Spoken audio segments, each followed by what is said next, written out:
Assalamualaikum warahmatullahi wabarakatuh. Berjumpa kembali bersama channelnya Dimas Ilham Official, channel yang membahas seputar tes CPNS.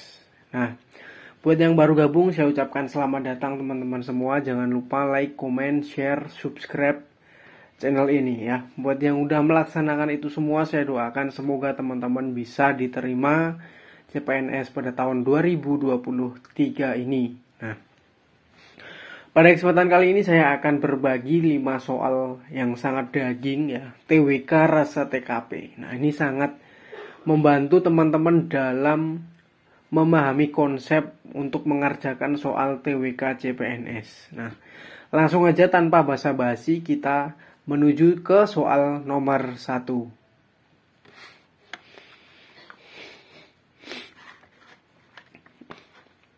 Makna alinea pertama pembukaan UUD 1945 adalah A. Penghormatan negara terhadap hak merdeka warga negara. B. Penjajahan tidak sesuai dengan deklarasi HAM. C. Bangsa Indonesia memiliki hak untuk merdeka dari penjajahan. D. Kemerdekaan Indonesia adalah hasil perjuangan para pahlawan. E. Bangsa Indonesia siap berkontribusi memelihara perdamaian dunia. Silakan teman-teman untuk dapat menjawab di kolom komentar. Jawabannya apa teman-teman? Nomor 1 ini.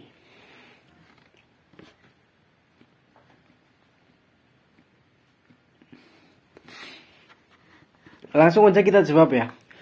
Jadi untuk nomor 1 ini, jawaban yang tepat adalah yang C. Bangsa Indonesia memiliki hak untuk merdeka dari penjajahan. Mengapa demikian? Nah, kita harus tahu terlebih dahulu sebelum menjawab soal ini, kira-kira alinea pertama dari pembukaan UUD 1945 ini bunyinya seperti apa? Yaitu bahwa sesungguhnya kemerdekaan itu ialah hak segala bangsa. Dan oleh sebab itu maka penjajahan di atas dunia harus dihapuskan karena tidak sesuai dengan peri kemanusiaan dan peri keadilan. Nah, dari bunyi alinea 1 ini jelas kita bisa menarik sebuah kesimpulan bahwa kemerdekaan adalah hak dari segala bangsa. Oleh sebab itu maka penjajahan di atas dunia harus dihapuskan. Artinya bangsa Indonesia sebenarnya memiliki hak untuk merdeka dari penjajahan. Ya. Kemerdekaan ialah hak segala bangsa. Dan oleh sebab itu maka penjajahan di atas dunia harus dihapuskan karena tidak sesuai dengan peri kemanusiaan dan peri keadilan. Sangat jelas sekali di soal nomor 1 ini ya. Intinya adalah bangsa Indonesia mempunyai hak untuk merdeka dari penjajahan. Lanjut ke soal nomor 2. Pemegang kekuasaan tertinggi atas TNI, AD, AL, dan AU adalah A. Panglima TNI. B. Pangkostrat. C. DPR. D. Presiden. E. Menteri Pertahanan. Silakan teman-teman untuk dapat menjawab soal nomor 2 ini. Jangan terjebak ya. Ini pemegang kekuasaan tertinggi TNI ya. Silakan. Langsung aja kita jawab teman-teman. Jawaban untuk soal nomor 2 ini adalah yang D, Presiden ya. Kenapa demikian? Kenapa bukan Panglima TNI ya? Pasal 10 Undang-Undang Dasar 1945 ya. Presiden memegang kekuasaan yang tertinggi atas angkatan darat, angkatan laut, dan angkatan udara. Nah, berdasarkan pasal 10 UUD 1945 ini, maka pemegang kekuasaan tertinggi atas TNI, AL, AD, AU adalah presiden. Jadi teman-teman harus hati-hati dalam menjawab setiap soal ya. Jadi harus hati-hati, banyak soal menjebak. Ini memerlukan sebuah kecermatan ya, begitu. Langsung lanjut kita ke soal nomor 3. Yanto adalah anak jagoan dan pemberani di sekolahnya. Pada suatu hari ia memiliki masalah dengan Bambang. Yanto kemudian melakukan tindak kekerasan fisik dan psikis terhadap Bambang. Pernyataan yang tepat terkait perbuatan Yanto adalah A. Perbuatan Yanto tidak sesuai dengan sila kedua Pancasila. B.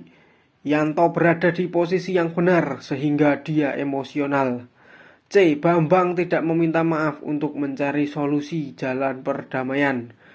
D. Yanto melakukan kekerasan yang tidak sesuai dengan sila kelima Pancasila. E. Perbuatan kekerasan dapat dibenarkan jika Yanto benar. Silakan teman-teman untuk dapat menjawab di kolom komentar nomor 3 ini jawabannya apa.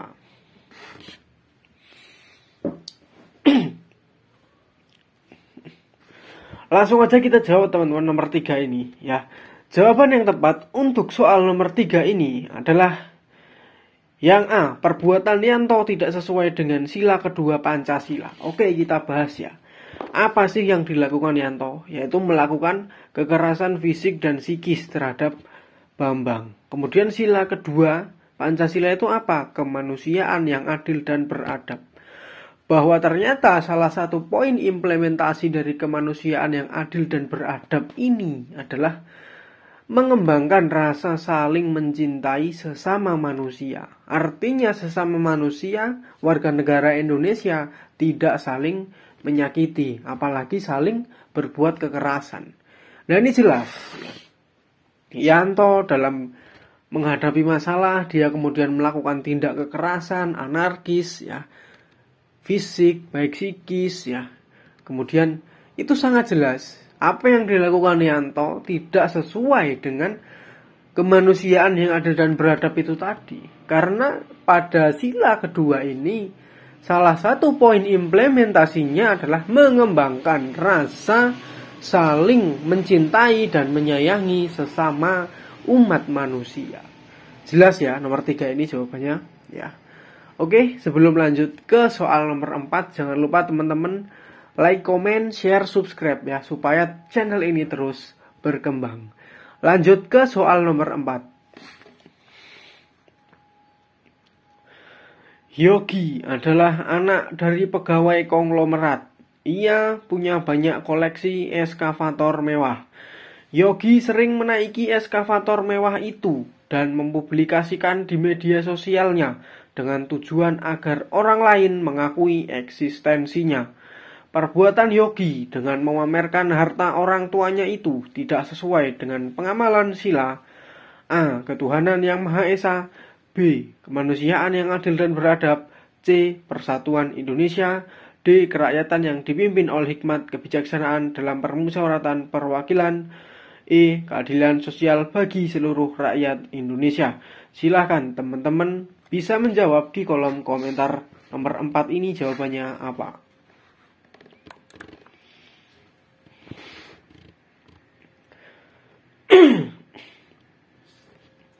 Langsung aja kita jawab teman-teman.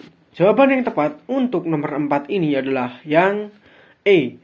Tidak sesuai dengan keadilan sosial bagi seluruh rakyat Indonesia. Kita bahas ya. Apa yang dilakukan oleh Yogi? Yogi ini adalah anaknya pegawai, tapi pegawainya ini konglomerat. Yogi mempunyai eskavator ya. Keluarganya ini punya eskavator, kemudian dipamer-pamerkan, dia pakai eskavator, kemudian direkam, dipublikasikan. Dengan tujuan apa? Orang lain bisa mengakui eksistensi Yogi. Nah, yang dilakukan Yogi ini adalah pamer gaya hidup mewah, ya, hedonis, ya.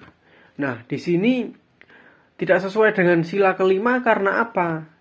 Salah satu pengamalan sila kelima Pancasila ini adalah tentang ya tidak menggunakan barang-barang untuk gaya hidup mewah, ya, tidak memamerkan kehidupan gaya hidup mewah. Ini salah satu poin dari keadilan sosial bagi seluruh rakyat Indonesia. Karena di sini ada keadilan sosial.